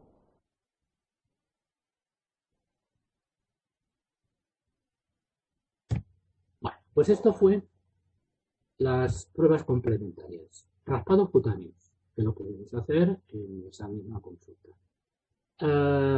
Hacer un cultivo bacteriológico y un cultivo micológico. Podíamos haber hecho una citología, pero no teníamos tampoco, eran lesiones muy costosas y no lo consideré muy significativo en este momento y pensé ir más rápido o con más seguridad irnos al cultivo bacteriológico y micológico. Y también lo que hicimos fue hacerle un análisis de sangre para ver que sí podía tener una enfermedad sistémica con repercusión a nivel de la piel. En cualquiera de estos casos, si todo esto no nos ayudaba, no era significativo, pues haríamos una biopsia cutánea. Pero no consideré la biopsia cutánea como primera opción. Bueno, hicimos en la primera visita, hacemos un raspado cutáneo y vemos que no hay venas. Era lo que escapábamos de una de las zonas que no tenían costra, zona alopécica, y no vimos la presencia de adenoides. Hicimos a continuación, tomamos muestras para cultivo bacteriológico y micológico con un hisopo, sobre todo de zonas que estuvieran más sudativas, y también extrajimos sangre para hematología y bioquímica. Mientras tanto, hasta que tuviéramos resultados, pues el único tratamiento que le pusimos fue aplicación de clorexidina más o menos al 3% sobre las lesiones para que por lo menos, pues, en teoría, infección bacteriana algo pudiéramos controlar. En la hematología y la bioquímica sanguínea no encontramos alteraciones. Es extraño, pero no vimos, no podíamos haber visto también alguna leucocitosis, no se veía.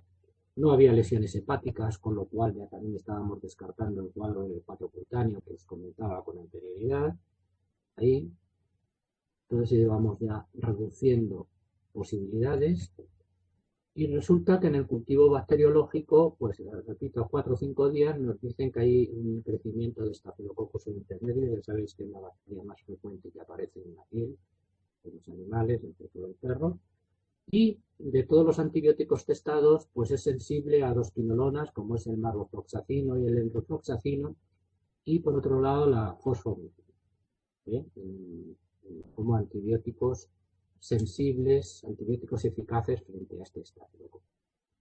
Además de esto, nos mandaron al cabo de unos días el cultivo micológico que resultó que era negativo.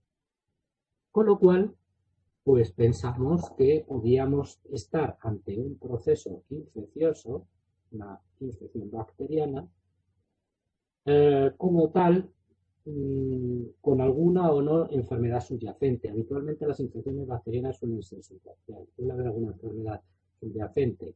Y hablo de enfermedad subyacente, por ejemplo, podríamos estar ante una infección bacteriana secundaria a una enfermedad inmunomediada, es decir, que podría tener perfectamente un lupus y además complicado con una infección por Staphylococcus aureus, ¿vale?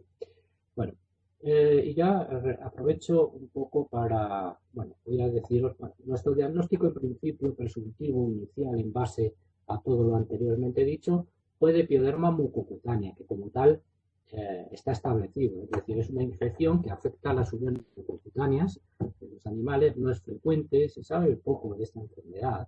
Para muchos siempre hay alguna enfermedad por debajo, que es el que la está provocando, pero yo veo casos de vez en cuando y muchas veces no soy capaz de establecer la causa primaria de esta infección. Por tanto, está, como veréis ahora, como una etiología un tanto desconocida. No se descarta el realizar una biopsia, como puse ahí, dependiendo de la respuesta al tratamiento.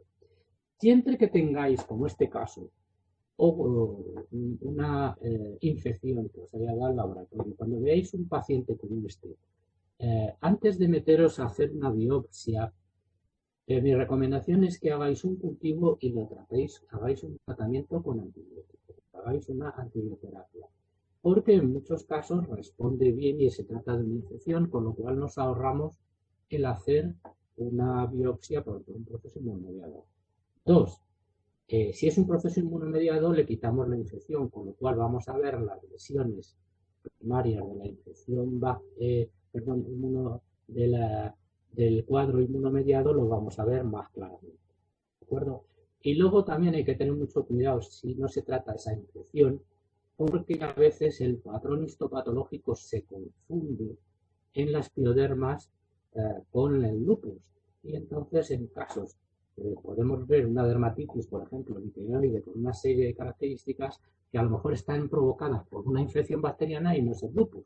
Y entonces, por la clínica y por el resultado que nos da el laboratorio, nos podemos estar confundiendo y empezamos a tratar de una enfermedad autoinmune o inmunomediada cuando en realidad es una infección. Por tanto, como resumen, mi consejo es que siempre, ante la sospecha de una enfermedad inmunomediada, siempre tratar, quitar, eliminar la infección bacteriana subyacente, a ver cómo responde. Que responde muy bien es una infección. Que no responde bien, por lo menos le ayudamos, reducimos la complicación de esas lesiones y la tenemos, entre comillas, más limpio para poder hacer el estudio histopatológico. Bueno, aquí os he puesto qué es la pioderma mucocutánea. Es una infección bacteriana, las uniones mucocutáneas. Su etiología se desconoce, es lo que os decía, no se sabe bien. A veces parece ser que hay una enfermedad subyacente, pero en muchas ocasiones no se sabe cuál. A veces pueden ser alergias, pero no está clara. O al menos yo no he llegado a una conclusión muy clara. Las lesiones son como las que habéis visto, suelen localizarse en las uniones mucocutáneas y también, que no es en nuestro caso, pero también las he visto a nivel de prepucio en macho, de vulva en la hembra y también a nivel del ano. En el caso de Thor no aparecieron, solamente aparecieron en la cabeza, en la cara, pero pueden aparecer también, buscamos también otros casos en estas localizaciones. Las lesiones suelen ser dolorosas, hay que tener cuidado de tocarle, todo esto, porque el animal se queja y además, como veis ahí, es el pastor alemán y sus cruces los más frecuentes, aunque lo he visto en otras razas. Y el tratamiento consiste, como veis, en la administración de antibióticos vía oral, siempre basándonos en el tratamiento antibiótico muy importante en este tipo de infecciones, con cultivo de antiviral. Y otro detalle importante de esta enfermedad, de esta infección, es que la respuesta suele ser lenta, es decir, se necesita tiempo para recuperar la normalidad en la piel de estos animales y las recidivas son frecuentes. Por tanto, a lo mejor el perro prácticamente se cura y al cabo de unos meses vuelve otra vez a aparecer el problema. Probablemente haya un proceso, esa enfermedad subyacente que no hemos sido capaces de identificar, la que le esté induciendo otra vez la aparición del problema y entonces tenemos que volver otra vez a recurrir a la antibioterapia. Bueno, este es un artículo que, si lo queréis ver, que es sobre el reconocimiento, bueno, es un poco habla un poco sobre lo que es la pioderma y sobre todo algunas enfermedades que a veces son difíciles de identificar o sobre todo por qué se producen. ¿Sí? Y bueno, ¿qué tratamiento pondríamos o qué tratamiento realizaríais a este perro en concreto? Es decir, fijaros que estamos hablando de una pioderma mucocutánea y que estamos hablando de una estafilococo responsable que es sensible al enrofloxacino, al marro o la fosfomicina. Bueno, pues en concreto, cualquiera de ellos podéis utilizar. Bueno, yo utilizaría, por supuesto, los dos primeros, la fosfomicina me dejaría aparcada. Yo utilizaría una quinolona. Bueno, Antes de os voy a decir que el tratamiento, os he puesto este artículo que está muy bien sobre también las pautas, las guías para el uso de antibióticos y de las infecciones bacterianas, es decir, la elección del antibiótico adecuado, las pautas de tratamiento, cómo hacerlo y luego la eficacia y la seguridad de esos tratamientos. Está muy bien, es un estudio multicéntrico, un trabajo, como veis, que hay de todos los países y es un poquito antiguo, pero está muy bien. Lo recomiendo que lo consultéis. Además vienen todas las dosis de antibióticos, etcétera, de la piel. Bueno, pues este fue el tratamiento que yo prescribí. Fue concretamente elegí el mavofloxacino. La dosis que tenéis ahí de 5,3 miligramos kilo cada 24 horas. La dosis suele estar para infecciones como estas, que son infecciones profundas, está entre 5 y 5 miligramos kilo. Se aparta un poco de las pautas que marca el laboratorio, pero en estudios, en mi experiencia, hay que subir esas dosis porque a la dosis de 2 o a 3 miligramos nos quedamos cortos. Y una cosa de las quinolonas que es importante para aquellos que no lo sepan, es que, bueno, por supuesto, es una sola toma y hay que administrarlo con el estómago vacío. Es muy importante porque se absorbe mucho mejor, es un antibiótico, todas las quinolonas se absorben mejor con el estómago vacío. Por lo cual siempre recomiendo el antibiótico a primera hora de la mañana, que no han comido el animal, y luego ya transcurrir un tiempo, pues si están acostumbrados a comer por la mañana, pues que le den su alimento. Pues ese fue el tratamiento que pusimos. Transcurrido 4 semanas de tratamiento, se observa una evolución favorable de las lesiones, que no una curación. Aquí veis, fijaros cómo ha mejorado bastante. Sigue estando la alopecia. Abajo la inflamación, hay un eritema. Lo que os decía, sigue la pigmentación, que es una de las cosas que más tarde desaparece. No hay ulceraciones, no hay costras. Hay todavía una costra ahí un poco en el puente nasal, pero la mejoría es importante. Fijaros también, aquí hay alguna costra alrededor de la zona perioral, pero poco, más o menos se está pigmentando los labios, están bien, las comisuras también, es decir, que hay una mejoría apreciable en las distintas localizaciones. 3 semanas después, es decir, transcurrido 7 semanas, las lesiones prácticamente han desaparecido. Y a las 9 semanas de iniciado el tratamiento, una vez que las lesiones han desaparecido, se suspende la antibioterapia. Siempre es recomendable, una vez que casi veamos que las lesiones han desaparecido, mantengamos el tratamiento 1 o 2 semanas más, para asegurarnos que la infección no existe sobre la zona. En este caso, fijaros que estuvo pues, más de 2 meses con el tratamiento. Fue muy lento, como decía, es una evolución muy lenta, pero muy favorable. Y fijaros cómo se aprecia, cómo se ve, ya empieza a pigmentarse esa zona, empieza a crecerle, por aquí ya se empieza a ver crecer el pelo, esa zona. Ya no está rojiza toda esa parte, esa zona. Aquí también se ve, un poquito tenía, pero quise quitarle ya la antibiótica, eran unas pequeñitas costras, pero bueno, prácticamente se ve, empieza progresivamente a crecer el pelo y la coloración ya pálida a la piel normal. A nivel de la zona perioral estaba todo normal, como se ve, hasta incluso los labios han pigmentado, una evolución muy buena, y también como a nivel de los párpados la inflamación a nivel del canto medial, el canto interno ha desaparecido, ni sudoración, se ha pigmentado, es una evolución muy favorable. En la actualidad, transcurrido 1 año de la suspensión del tratamiento, se han producido, yo se lo he traído, se produjeron 2 recaídas. El perro, al cabo de unos 5 o 6 meses, volvió otra vez a empezar a mostrar infección a nivel de esas en algunas localizaciones, sobre todo alrededor de la nariz, la zona nasal, región nasal y del labio. Entonces, en estos casos podemos hacer 2 cosas. O bien volvemos otra vez a hacer un cultivo, a ver si para utilizar el antibiótico adecuado, pues si ha habido alguna modificación o pérdida de sensibilidad de alguno de los anteriores, O bien, en nuestro caso, lo que hicimos fue ponerle marvofloxacino de nuevo. Pusimos el marvofloxacino, le fue bien, no hubo ningún problema y mejoró perfectamente de la lesión. Tardó también un mes y medio. Y luego, llegado otra vez, se recuperó y llegado a los 11 12 meses ha tenido otra vez otra recaída. Estuvo con marvofloxacino y está bien, quiero decir, que nos volvemos a recuperar. Esto es habitual y repito, está muy relacionado con algún agente etiológico que no somos capaces de identificar y que hace que se reproduzcan esas infecciones. O puede ser un sistema inmunitario que pues, tenga un cierto cuadro de estado de inmunosupresión y a que otra vez las bacterias comiencen a sobrecrecer y haya un sobrecrecimiento de las mismas. Yo lo veo con bastante, y además lo veo con bastante frecuencia en este tipo de,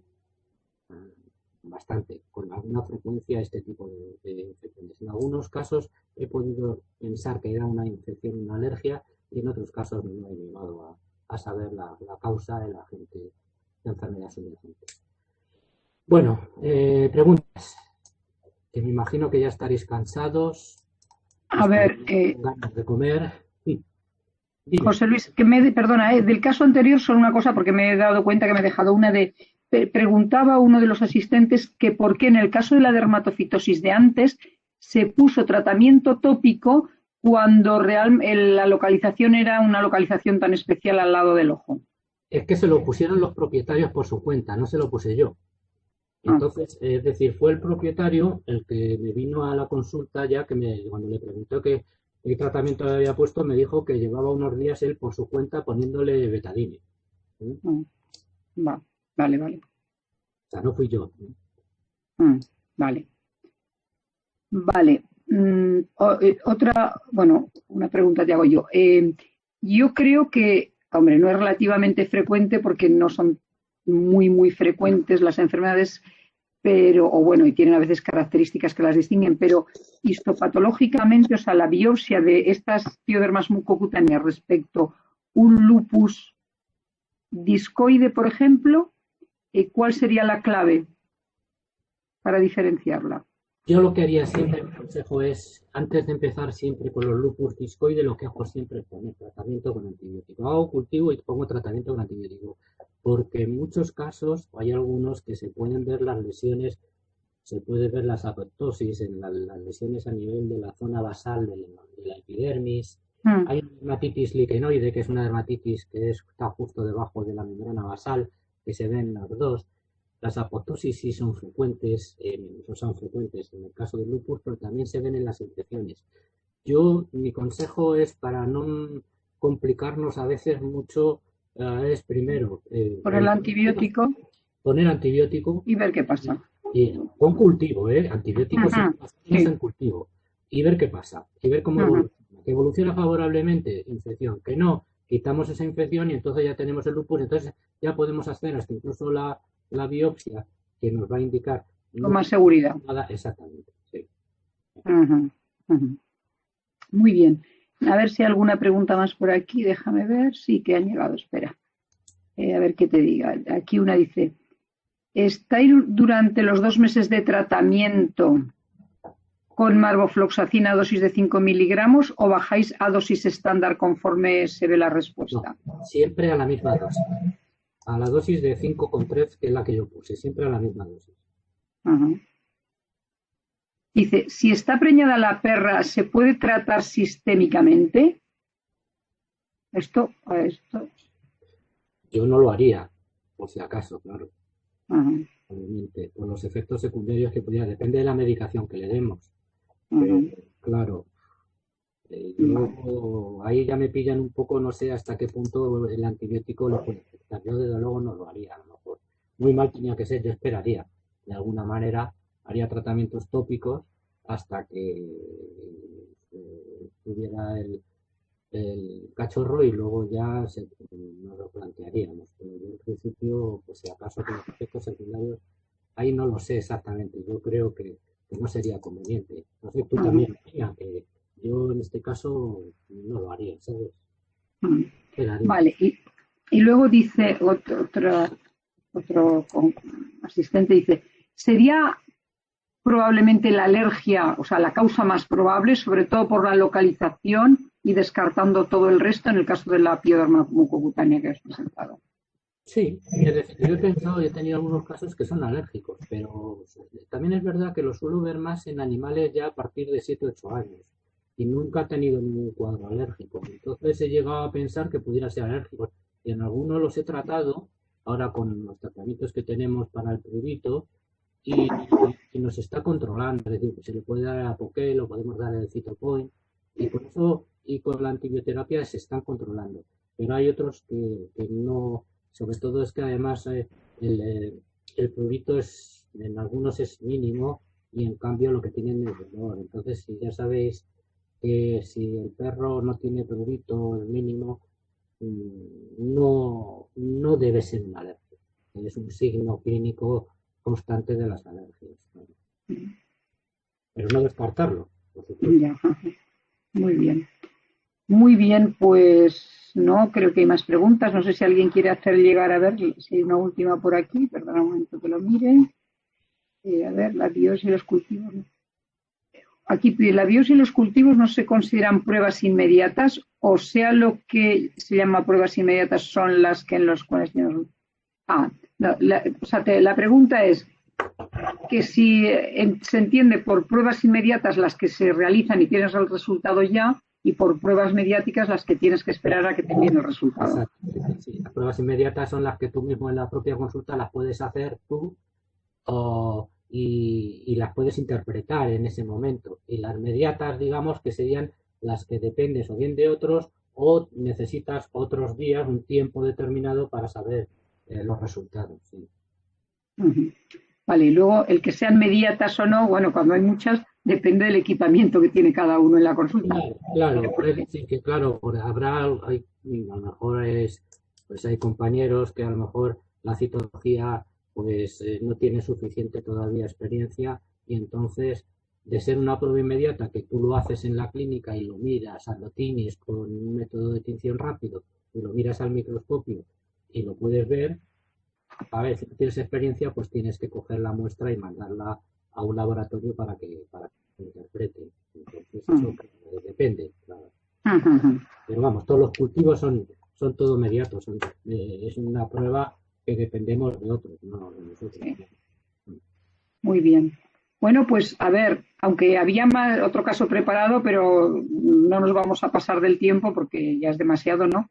Yo creo que han estado muy bien, José Luis, muchas gracias, bien completos, creo que se ha entendido perfectamente, hemos tratado los tratamientos, sobre todo los diagnósticos diferenciales, muy interesantes, sobre todo para los estudiantes, bueno, y para todos, ¿no? Yo siempre digo que si somos capaces de hacer un buen listado de diagnósticos diferenciales, es una forma de nosotros, primero, aprender continuamente y segundo, pues no dejarnos olvidado alguna causa que realmente puede ser, aunque nos parezca poco probable, porque podemos ir aplicando todas las pruebas para tratando de ir eliminando pues todas esas sospechas, ¿no? No sé, los tratamientos pues es lo que hay, creo que también se han tratado muy bien, así que bueno, pues nada más. Primero, muchas gracias a José Luis por estar aquí con nosotros, que ha sido un palo, 2 horas, las conferencias suelen ser de 1 hora, oye, pero 2 aguantamos un poco, no pasa nada, así comeremos mejor. Gracias a Esther, bueno, vamos a decir a todo el grupo ASIS por el apoyo técnico, ¿no? Y también gracias a Vinsa por el apoyo económico y, por supuesto, a todos los participantes para los cuales ha ido dirigida esta actividad, que espero que les haya gustado. Y la semana que viene tendremos otra para el que quiera asistir de otro tema, otra especialidad. Pues te despido, José Luis, muchísimas gracias, muchísimas gracias por haber colaborado con nosotros. Chao. Buen día, buenas tardes a todos. Adiós. Muchas gracias a todos.